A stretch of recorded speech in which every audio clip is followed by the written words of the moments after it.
มาสงค้ามาสงพ่อแม่พี่น้องกูก็กูก้นค่ะเนาะมาสงค้าชาเมืองหลีมาสงพ่อแม่พี่น้องกูก็กูก้นค่ะเนาะมาสงค้าชาเมืองหลี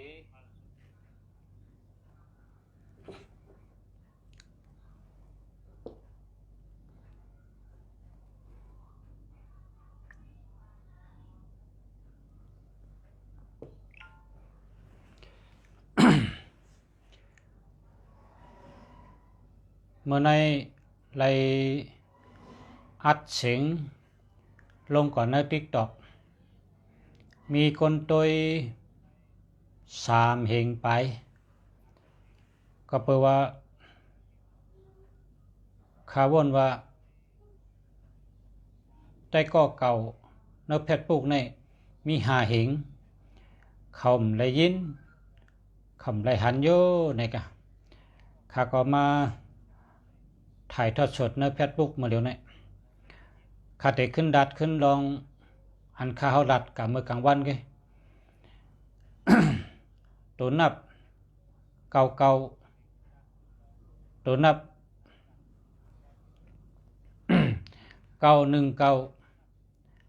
191 ตัวนับเก่าตัวนี่ครับตัวนับเก่าตัวนี้สลาเขาเอากระจามที่กรุงเทพออกมาไผ่เขียวหลายๆออกมาไผ่เขียวพรดีมันเพราะว่าพาลนอนรับเตรียมใส่ตีจีติดไว้ที่หัวนอนก็เลยเตรียมใส่ที่มอนโฮไว้ที่มอนโฮก็เลยเตรียมใส่ที่แผ่นเตรียมใส่ที่เป็นแผ่นเป็นชั้งเป็นเจใส่ไว้ที่หัวนอนก็นอนรับหลีทัดมันเป็นทัดอันดีแล้วก็พอผ่อนนอนรับเตรียมไว้ที่หัวนอนก็นอนรับก็กะอ่านคำว่ารัดได้ปุ่นตาเจอตื้อเนอหมายพงพอเมพี่น้องเขาเพราะว่าเขาเป็นคนเกี่ยวหลีเพราะเขาเป็นคนเกี่ยวหลีนาการขึ้นใหญ่เมื่อสูงนาการขึ้นกับขึ้นปันเพราะไหนสุเจ้าหาซื้อเจ้าตื้อเป็นหมายพงเลย9199ไหนก็ไร919ไหนก็ไร191ไหนก็ไร595ไหนก็ไรเพราะว่าอันที่ชาเมืองลีลัดนี่เป็นตัวนับอันหลีแล้วก็ปันอจูคนก็เลยเจอตื้อเป็นหมายพงเพราะไหนจึงอาโจมันไหลเป็นคนเกี่ยวหลีเป็นคนเกี่ยวหลีกว่าทั้งหลายก็รัดเพกว่าก็รัดเพมาก็รัดเพเป็นคนกุศลกรรมหลีเพราะว่าคนเจอตัวนับเก่าๆนี่เมื่อเรานั่งสมาธิเมื่อเราเลยนั่งสมาธิเมื่อเราเลยลองซ้อมเมื่อเราเลยไหวพระเมื่อเราเลยกว่าการกาจ้องกว่าลองซ้อมกาลูกาตันการนั่งตะลานั่งสมาธินั่งกรรมฐานคำว่าเหตุการณ์ลองซึ่งหือก็เลยเพราะเป็นลองดีทอกปั้มกำแถมศาสนาพุทธพระเป็นเจ้าเฮืองเปิ้งเสยขึ้นใหญ่มาสูงไล่ฮับพรดีมันไว้นะคะไล่ฮับพรดีมันอาจูมันกำเดียวค่ะอันนี้ก็เป็นลองแปลกเมียวหนึ่งค่ะลองแปลกเมียวที่2ก้นหันใจตัวนับ9199นะอันนั้นก็92ตัว จับกันเก้าหนึ่งเก้าเก้าในก็ไรหนึ่งเก้าหนึ่งในก็ไรหนึ่งเก้าเก้าหนึ่งเฮ็ดไหนก็ไรห้าเก้าห้าเฮ็ดไหนก็ไรห้าเก้าเก้าห้าเฮ็ดไหนก็ไรอันที่เสียเมืองลีลาดในเพราะว่าชูเจ้าหันในชื่อเจ้าไว้คำเดียวละชื่อเป็นหมายพงเจ้าไว้พรดีมันเตไรเกี่ยวลีแล้วก็ชูเจ้าเป็นก้นเหตุการณ์หังก็คึดกาบคึดปานเป็นก้นนั้นไรขึ้นใหญ่มาสูงนะไรขึ้นใหญ่มาสูงคึดกาบคึดปานแล้วก็ขึ้นใหญ่มาสูงเพราะเป็นไรให้นั่งสมาธินั่งสมาธิเพราะเขานั่งสมาธิในเมื่อเขามีสมาธิเขาก็จะมีปัญญาสมาธิแต่เขาปอมาปัญญาตั้งหูก็เพราะฉะนั้นเรามีสมาธิและคนใจตัวนับเก้าหนึ่งเก้าหนึ่งเก้าหนึ่งห้าเก้าห้าเนี่ยคนใจตัวนับจังไหนเนี่ยพอใจหึงเยอะนะพอคนเลยก็เลยไล่ใจหกเหรินอันนั้นก็1 ปีเพื่อเนี่ยคนอันอยู่จำในยองอามคนอันหู้จักเขาในยองอามเขายองอามจังหือเนี่ยเปิ้นอ่ำหู้ไรแต่ก็คนอันเจอตัวนับเก่าในหู้ไรหมางเมียวนี่เปิ้นอันอยู่จำเขาแต่ว่ามันเฮ็ดถือหู้ไรล่ะมันเฮ็ดถือแลหู้ไรจังนั้นล่ะมันเฮ็ดกับหู้ไรล่ะนั่นในเปิ้นอามค่ะมีคนอามคนเจอตัวนับ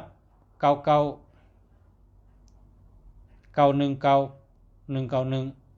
5 9 5อันนั้นก็เก่า2 ตัวจังว่าเมื่อไกลนั่น9 1 9 9 1 9 9 1 5 9 9 5จะไหนคนใจตัวนับจะไหนเนี่ยหลากหลายหลากหลายคนอันอยู่จำเลยอามจังหือเนี่ยมันหลัก มันหลากหลายเหมือนจังว่าเขาเตก่อตั้งในระปุ่งจำเขาเตก่อตั้งเขาเตก่า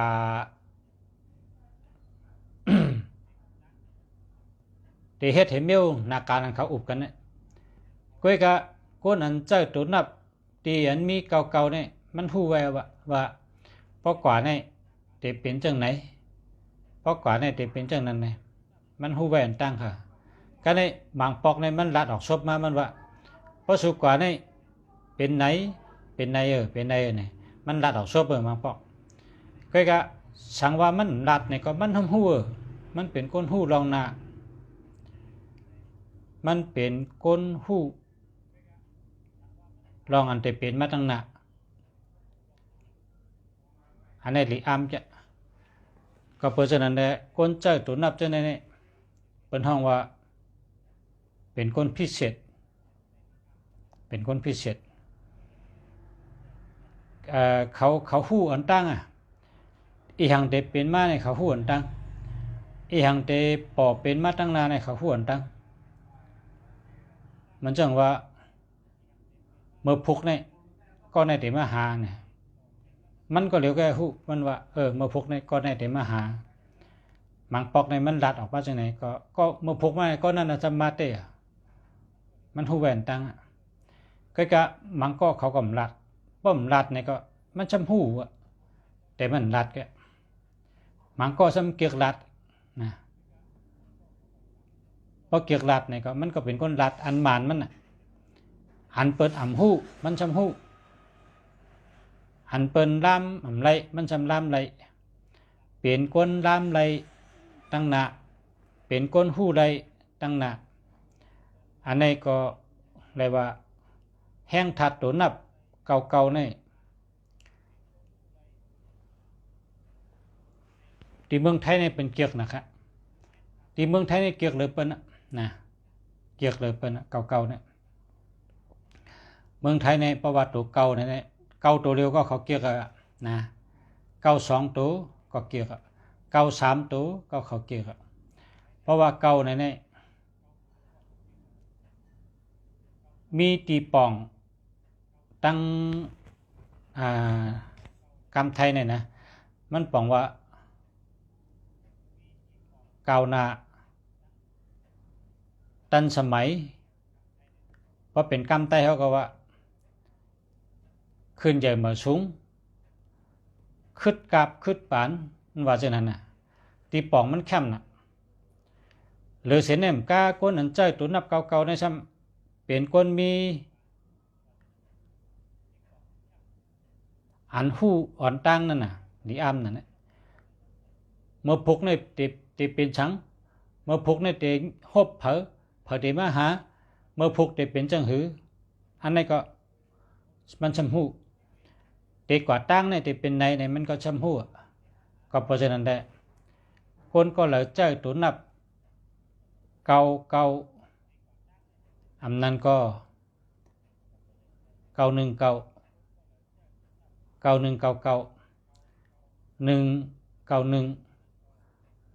9 9 1 5 9 5 5 9 5คนใจตัวนับจะเนี่ยเหมือนลุงสารัตนี่แหละเขาหู้ลงนาเขาหู้อ่อนตั้งกำไตว่าหู้อ่อนตั้งเตเป็นทางในเขาหู้อ่อนตั้งไว้เขาหู้ไว้อ่อนตั้งดีอามจะกำในอันดีปันพ่อนดีหันจูงไว้หรือเป็นซ้ำมือเลยก้นก็ในเฮ็ดตั้งดีมือเลยก้นก็ในเฮ็ดตั้งดีเหมือนหนังว่าไว้พระเนี่ยกว่าล่องซ้อมเนี่ยกับปล่อยปลาปล่อยนกเนี่ยกว่าเล่งก้นเล่งตั้งกินอันก้นอันเป็นทุกข้าขันเจอเนี่ยไล่จอยหรือก้นเนี่ยอำนั้นก็ไล่นั่งสมาธิเนี่ยไล่กันนั่งตะลาเนี่ยใช่ไหมเพราะเขาเฮ็ดเนี่ยนะเขาในหันโจงกำเดียวก็เพราะฉะนั้นได้มันเป็นตัวนับหลากหลายนะครับสังว่าพ่อแม่พี่น้องเขาเคยไล่แลพระชูเจ้าเกียกมันนั่งอันคารัดในอธิเปเนี่ยชูเจ้าก็ซื้อเจ้าไรนะซื้อเจ้าเป็นไม้พงนำปัดหนึ่งเนี่ยแต่ได้เป็นก้นโจลีนะเป็นก้นโจลีนำปัดหนึ่งเนี่ยที่หนึ่งเนี่ยเป็นก้นโจลีพระเจ้าตัวนับจังนั้นเนี่ย9 1 9 1 9 1 5 9 5เนี่ยอาจุที่หนึ่งอะไรเป็นก้นโจลีนะครับโจในมันดีนะโจงดีนะนี่ก็ก้นในพระโจลีเนี่ยก็อยู่ดีกินหวานเหตุการณ์หังก็ขึ้นใหญ่มาสูงเหตุการณ์สังก็ติดข้องค้ำนะเหตุการณ์หังก็ขึ้นใหญ่มาสูงแล้วก็เป็นก้นคึดกับคึดปานนะครับสังว่าเกียกนะตัวเก่าเนี่ยนะคนเมืองไทยเขาเกียกนะเมืองเขก็เกียกเมืองเขในซ้ำแหลกลายอธิเปมันบอกว่าตัวเก่าเนี่ยบอกว่าอายุวัฒนะนะครับอายุยืนยาวในว่าตัวเก่าเนี่ยนะเมืองเขเขาซ้ำเต็มไปเนื้อแก้มเนื้อผืนเปียผืนจำอันที่ลองตัวนับเนี่ยนะเขาเต็มไปตีป่องตั้งกำเขได้ว่าเป็นอายุวัฒนะอายุยืนยาวนะอายุยาวยืนนั่นค่ะตัวเก่าเนี่ยนั่นก็ดีตีพี่น้องเขเขาเต็มไปนั่นก็ใกล้ๆตีเมืองไทยในเป็นคำว่าพอเผยใจตัวนับเก่าเนี่ยนะขึ้นกับขึ้นปานนาการขึ้นใหญ่เหมือสูงนะครับมันเข้มนะครับดูนาการขึ้นใหญ่เหมือสูงขึ้นกับขึ้นปานนะพอกรรมไทยเนี่ยเป็นว่าเก่านาตันสมัยเนี่ยว่า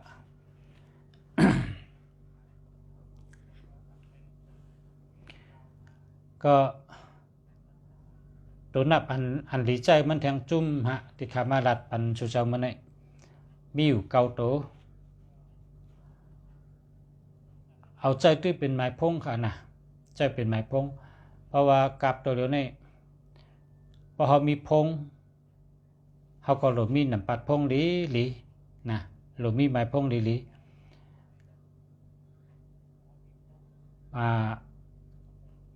เขาใครเฮ็ดสังเขาเฮ็ดการสังนะมันได้จ่อยเขา มันได้จ่อยเขาพอเขาเคยมีปรามีอำนาจราชสังก็เฮาเปิ้นยุ่มย้ำราชสังเฮาเปิ้นเฮ็ดจอมนี่ตัวใจตัวนับอันมีปรามีอำนาจมันพอเขาใครมีเมตตาเฮาเปิ้นฮักเขาเฮาเปิ้นจอยเขา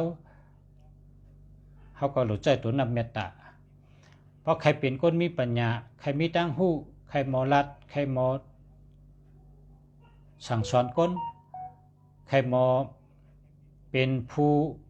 เอาตั้งหู้ให้ได้ส่งยินบันกลเฮาเลยฮับหู้อันที่เฮาเขาหู้นั่นข่าวลองหลีป้ายอยู่หลีป้ายมากมีลองการวานการหน้าแต่เด็กขึ้นใหญ่มาสูงลองอยู่เศร้าจอมกันเฮาหมออ่อมล้อมพร้อมกันฮักกันแป้งกันจอยกันหมอปกป้องแต่เพราะว่าเฮามีตั้งขึ้นใหญ่มาสูงเพราะเฮาใครเป็นก้นอันกว่าตั้งเส้นในเฮาก็หลูหาตัวนับอันเป็นไผ่ปิญญานะปิญญาตัวนับอันปันไผ่ปิญญาก็ตัวนับ145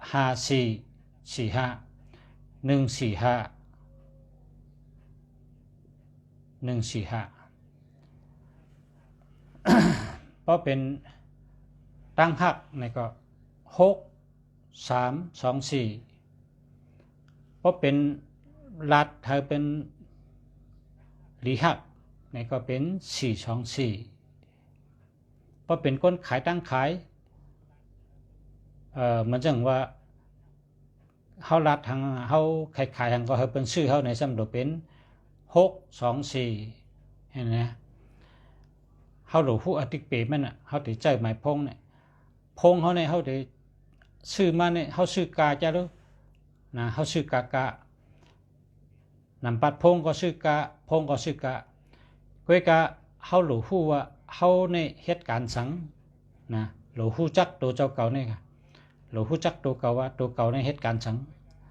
ย่อก็ตัวเก่าในใครให้เป็นจังหือใครให้มีจังหือนะอันน่าจะเจ้าเก่าเนี่ยใครเป็นนั่นกะ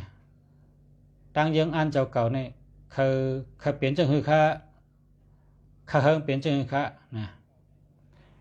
เพราะว่าเจ้าเก่าฮู้จักตัวเจ้าเก่าแล้วเนี่ยตั้งยังอันเจ้าเก่าก็ฮู้อยู่เมื่อนั้นพอเฮาฮู้แล้วเฮาเลยฮู้จักตัวเฮาฮู้ตั้งยังอันเฮาอย่างนี้เฮาจำไว้กับชื่อหมายพงเนี่ยมันดีกว่าเส้นตั้งเผอเส้นตั้งมันค่ะหมายพง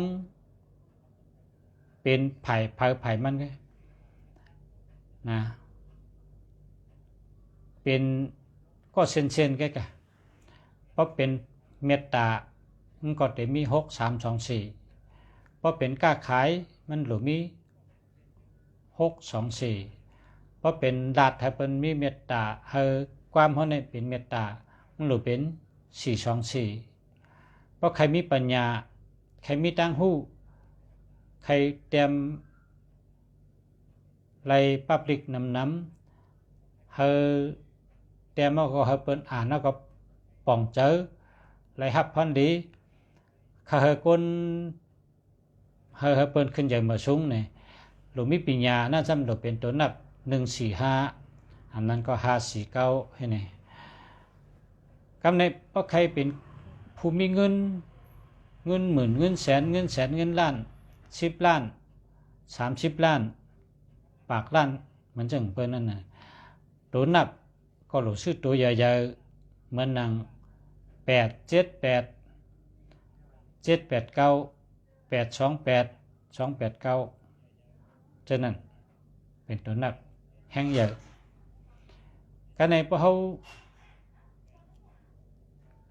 เฮ็ดสังก็เฮิงเป้เปิ้นนะเฮ็ดสังก็เฮิงเป้เปิ้นว่าการสังให้เขาเลยมีลองเป้เปิ้นปานใด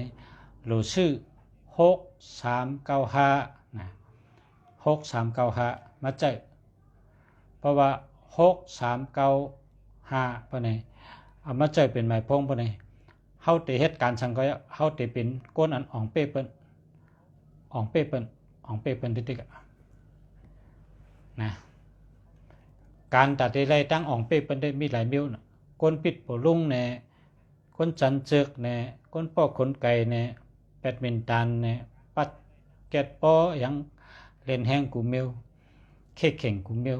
การต่อรองแน่ชื่อทีแน่ส่งโคขายเมืองในเมืองนะให้เขาเป้เขาแน่เนี่ยลองเค้กเข่งกันจะเนี่ยเพราะเขาเจ้าเก่าเป็นผู้อ่องเป้กูอันแข่งเขาอันเค้เขานะเพราะเจ้าเก่าใครเป็นก้นอ่องเป้เปิ้นปะเนี่ยหลุดเจ้า6395เฮ็ดจังได๋มันหมายพกเนี่ยมันดีกว่าเส้นตั้งเผาเส้นตั้งมันดีกว่าเป็นเส้นก็นะให้เมียนจำนาการเจ้าเก่านั่นก็ลำลองกำในฮู้จักตัวเจ้าเก่ามีตั้งยังอันเมียวเหลอตั้งยังอันจังหือก็เฮาใจจอมจังนั้นอันที่ตั้งยังอันเจ้าเก่าองค์เด็กถึงได้หัวใจเปิ้นนะมันได้กันนั่งอยู่ในหัวใจเปิ้นได้ก็ตั้งเฮ็ดอันเจ้าเก่าเฮ็ดก็ได้เป็นก้นใกล้แล้วก็เป็นก้นรักแหลม2เมียวในได้จอมกันเพราะใกล้หลายๆป้อมรักแหลมก็เขาล็อกมันใกล้ก็หลุดเลยใกล้รักก็หลุดเลยรักแหลม2เมียวในจอมกันเป็นก้นใกล้แล้วก็เป็นก้นรักแหลมจอมกันมันจังค่อยมีพรดีนะเหมือนเฮาว่าเมื่อกี้ว่าฉลาว่าโลมีสติโลมีสมาธิให้สังแล้วใครให้มีสมาธินะก้นก็เลยมีสมาธิปะเนี่ยก้นก็นั้นเป็นหยังปอบมาคำเดียวก้นก็เลยมีสมาธิก้นก็เลยมีลองสมาธิหลีปะเนี่ยสติเกาหลีสมาธิเกาหลีในปัญญาเขาได้แรงลงมาเพราะว่าปัญญาเขาได้แรงมาในเขาวนแล้วเขาลัดกว่าเขาอุบกว่าเขาลัดกว่าเขาอุบกว่ามันถูกแมนป้องถูกแมนก้นอันถ่อมก็ช่ำไรพรดีนะป้องมีพรดีเนี่ยเป็นสมัดถ่อมน้ำเพราะมาถ่อมน้ำเนี่ยก้นเนี่ยมันมีใจตะลาหักมีตังหักนะพอมีตังหักเนี่ยเมื่อเจ้าเก่าไรถ่อมเอาเนี่ยความขอในมีพรดีเนี่ยเจ้าเก่าชอบใครให้เปิดได้ยินเนี่ยซ้ำกดถูกเจอแล้วก็กดแชร์ปันใต้ก็ได้เชกระถ่อมเพราะฉะนั้นเนี่ยจังว่าเป็นปารามีเพเตินเห็นไหมเป็นสายลงกว่านั่นน่ะพอเฮ็ดจังนั้นไรก็การวานการหน้าการตรงวงก้นใช่ไหมมันเด็กขึ้นใหญ่มาจ้อมกันมันหลุดมีก้นจี้ในเส้นตั้งหรือมีก้นปากในเส้นตั้งก้นอันมาเป็นก้นปากเส้นตั้งจี้เส้นตั้งเนี่ยหรือเลยเป็นก้นใกล้แล้วก็เป็นก้นรักแหลมแล้วก็ปัญญาสติปัญญาได้จอมกันสติปัญญาและใกล้แล้วก็รักแหลมนะจังนั้นจังพรดีมันได้มีนะในก็เมื่อในเอาหมายพงอันมาปันในมันเป็นตัวนับหลีบาเลียนะตัวนับ919 595เนี่ยตัวนับในหลีบาเลียก็เลยถ่อมก็เลยยินก็เฮาต้องไว้ให้ก็หาซื้อมาใจนะสู่เจ้าแต่ละฮับพรดีมันโตสู่เจ้านั่นน่ะแต่ละฮับนะเพราะเผาใจก็นั่นแต่ละจามพรดีลองว่าเจ้าจังได้ลีเตอร์ นะป้อมไปมีก็หาชื่อให้ไรมันจะได้เจ้าพงมีพรดีนะปีญาก็โตนาการก็ขึ้นนะขึ้นใหญ่มาสูงขึ้นกับขึ้นปานจูก็ซ้ำลีนะลีกูเมียวนั่นน่ะเนาะเพราะว่าอันลีในกองลีกูตั้งลีกูเมียวกะแคมได้บ่นะข้าวยำก็แคมค่ะย้อนชูเฮอพ่อแม่พี่น้องผู้ถ่อมเย็นกูก็กูเจ้าเฮาอยู่ดีกินหวานเหตุการณ์ขึ้นใหญ่มาสูงอยู่ดีมีเงินห่างดีกึกปืนกูก็กูเจ้าใช้คำค้ามาชงค้า